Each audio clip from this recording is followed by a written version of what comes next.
Hi folks, welcome back into the Antifragile, or welcome in for the first time. I'm Dr. Nick Holton. Typically I am joined by my partner, Dr. Adam Wright. He's traveling with the team with the Nationals this week and is unable to join us, but he's still here in spirit. We've talked a lot about some of the exciting stuff that we're going to be covering with you today.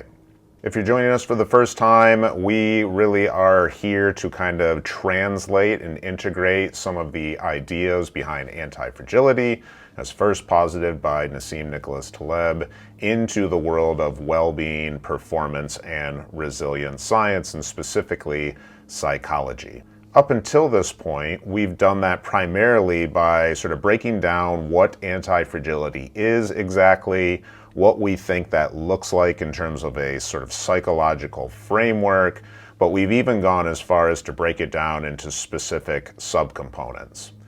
But one of the things we've actually neglected to do, and we've gotten some feedback recently and really sort of like requests to maybe do a little bit more of this, is to really sort of paint a clearer picture between the overlaps between what we're doing through the Antifragile Academy and some of our research work, which we're going to tell you more about at the end of this episode, and Taleb's original work and original themes.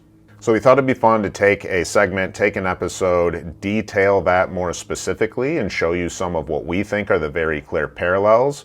But we also want to share a little bit with you about what we're doing on the academic side, on the research side, and some of the people we're partnering with to try to better understand antifragility on a psychological level going forward so we can better train it, leverage it, etc. Okay, so to start with some of the synergy between our work and Taleb, we've got to go back to kind of what's the mission of TAA, why are we doing this work to begin with? And anyone that knows Adam or I has worked with us will know that what we really deeply care about is human potential. We also happen to be of the mind and the philosophy, and a research-backed philosophy at that the best way to achieve human potential is by building well-being, but also by learning to navigate and do hard things and develop the skills that come with that, and to be thinking very carefully and strategically about one's sort of personal performance habits and routines and metrics. And so an idea like antifragility couples really nicely with the space I was already in, which is sort of the science of human flourishing or human thriving, that well-being and performance space, and the space that Adam has existed in up until this point, right? When we look kind of out at what's happening in the world, and when you look at some of the academic literature, there's a kind of, I think, a need or a craving for how do I help myself? How do I help the young people around me? How do I help friends, family, proactively build up these different capacities that make them sort of not invisible, but a little less penetratable, right? A little less permeable when it comes to their own ability to thrive. And some of what has to come with that is an understanding of what it means to thrive. And so we're going to get into this in a minute, but that is sort of the core piece here. Antifragility works so well as a phrase because it is simultaneously doing hard things and learning to and strategically trying to actively thrive, right? It's actually thriving in part through hard things. And so it's kind of a both and, it's a best of both worlds.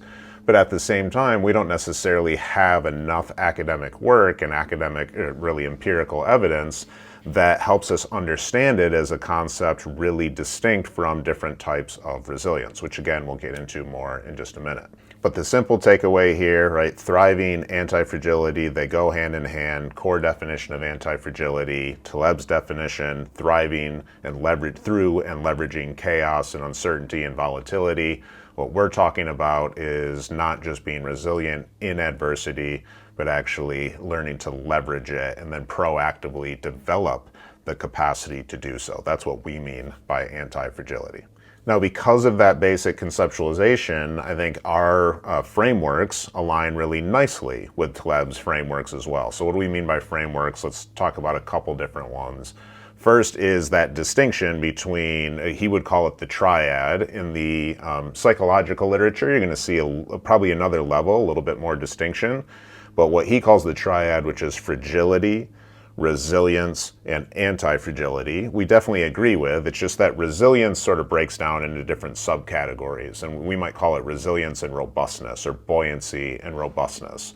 So buoyancy is kind of a reboundability resilience, and robustness is sort of like, I don't take the hit resilience, right? Either way, neither of those really adequately describe a term like antifragility, because antifragility is one of its unique characteristics, we would argue, and we're investigating, is that it can be done proactively, right, not reactively. Whereas resilience is sort of responding to adversity. Antifragility, sure, there could be a reactive element, but we're also arguing there's a proactive ability to build up that capacity, right, to create a little bit more than robustness, but the capacity to leverage future adversities.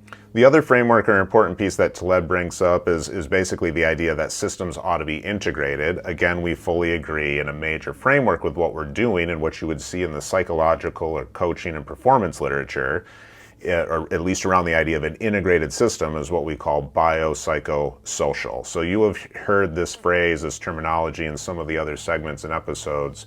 Biopsychosocial refers to biological or physiological, right, bottom up or body.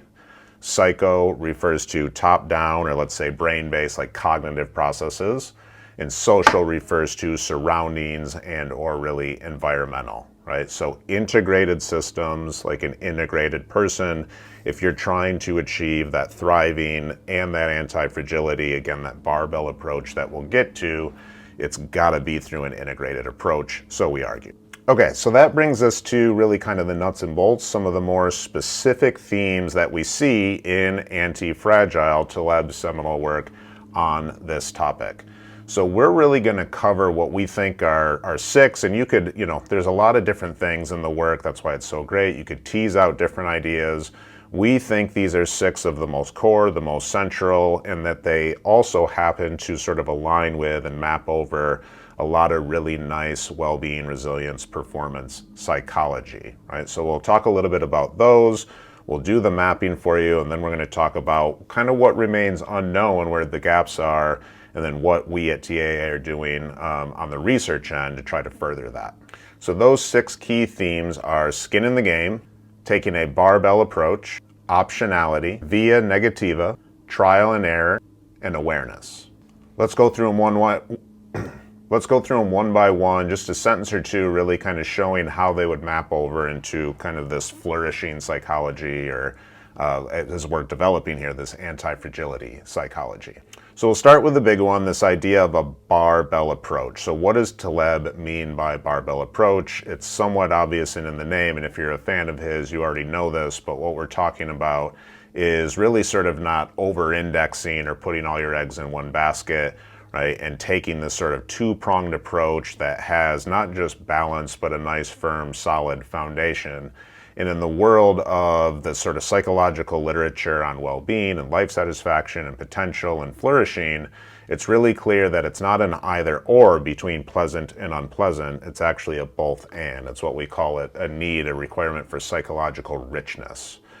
And so what that means in our work in the psychology is, sure, you should be taking on positive intentional stressors to help build anti-fragility and the skills necessary for it. But remember, the whole definition, the whole point is thriving. And so the other end of that barbell, in addition to taking on positive but unpleasant positives, is to also build the pleasant, build the good, build what nourishes as well, and understand what it means to thrive, right? So that's number one. There's your barbell approach and the way it applies to some of the psychological literature in a really robust way.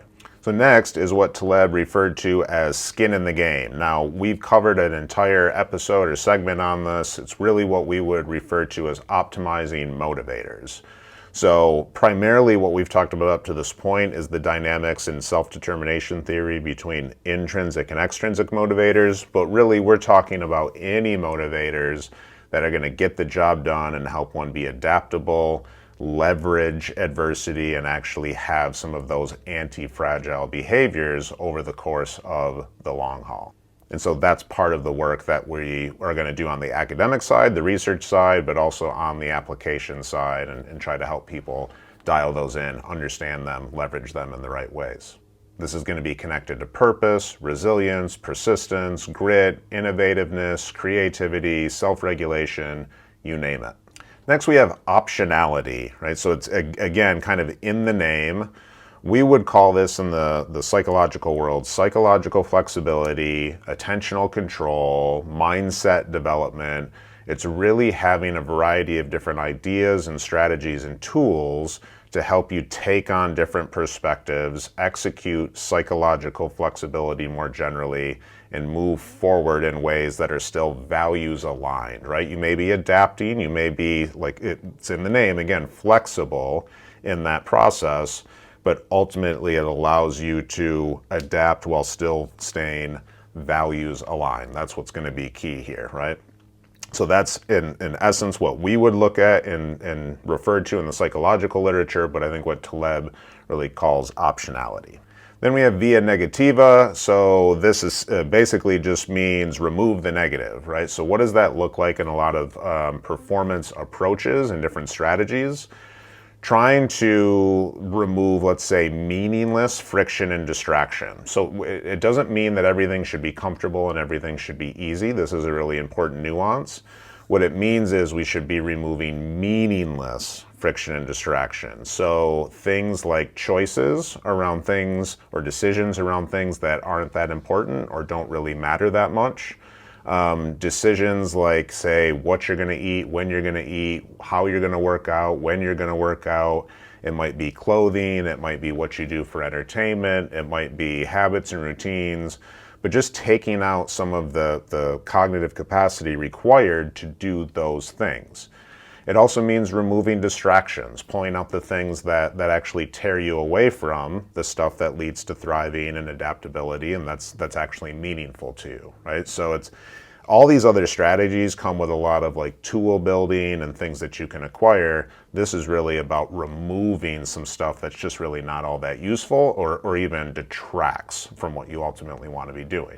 Then we have awareness. So we talked about this, I think it was episode 3, one of our early segments. Just generally, if you're going to do anything that we're talking about here, and Taleb talks generally about awareness, but we're getting a lot more specific and targeted and saying you've got to actually have strategies and practices for developing and increasing your ability to notice your own awareness or increase your own awareness, and then actually direct it to the point where it turns into attention, and then sustain your attention through deep forms of engagement that are associated with satisfaction and productivity and creativity and flow states and all sorts of good stuff. Like, so much of this idea of anti-fragility comes down to the ability to perform when things get tough.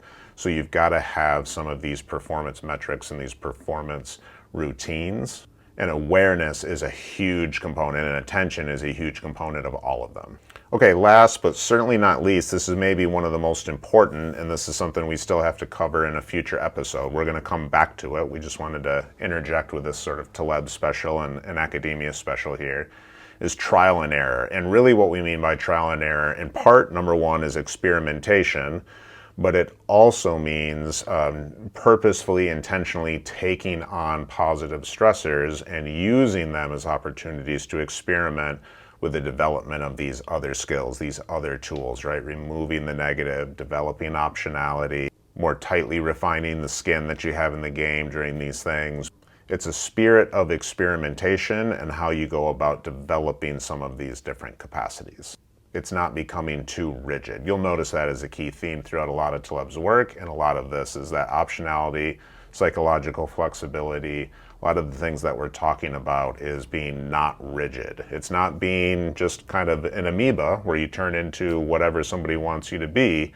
You've got values, you've got standards, but there's a lot of flexibility around those things as well. So again, like this idea from Taleb, it makes a lot of good sense. And as you can see here from this episode, I think there's a lot of good psychology, neuroscience, biology, fields we haven't even touched that back it up.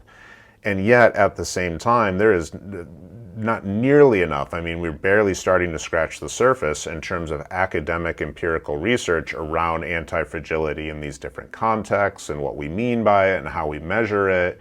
And so part of what we want to do, and we're actually sort of collaborating here with our friend and colleague, Dr. Marianne Cotton, to develop this idea a bit further, to take some of these ideas from Taleb, but take some of the foundational work we've already done in anti-fragility psychology and start to weave them together, right? Do an actual scoping review of what exists currently, which we're currently in the midst of, and then start to write up kind of the paper that talks about the future directions here, how we can start to think about this more carefully, how we can develop it into more proactive approaches, and why it's a worthwhile construct to really kind of further and pursue in the scientific world, not just say the sociological or statistical world that for the most part Taleb anchors his work in. So again, a lot of projects in hand for that, more to come kind of in the academic space, but we hope this gives you a sense, a little bit more understanding, what do we mean by anti-fragility? Why is it such an interesting term to keep pursuing, and why is it so relevant and connected to flourishing? What are some of the obvious sort of synergies between Taleb's work, but also the work that we're doing and sort of the evidence-based practices out in the psychological world that currently exist? But last and certainly not least, in fact really important, is taking what currently exists and furthering it by really pushing the research and seeing if some of these ideas from Taleb have a little bit more kind of scientific rigor when it comes to the psychological and neuroscientific world. So that's it for this time. Again, next segment, we'll be coming back to some of these core pieces. We still need to cover ideas like environmental mastery and different strategies for purposely taking on difficult things and positive stressors, but we hope you enjoyed this little jog into the world of Nassim Nicholas Taleb and his original ideas of anti-fragility, plus a bit about our ideas here at TAA. We'll look forward to you joining us next time, and thanks for joining us this time.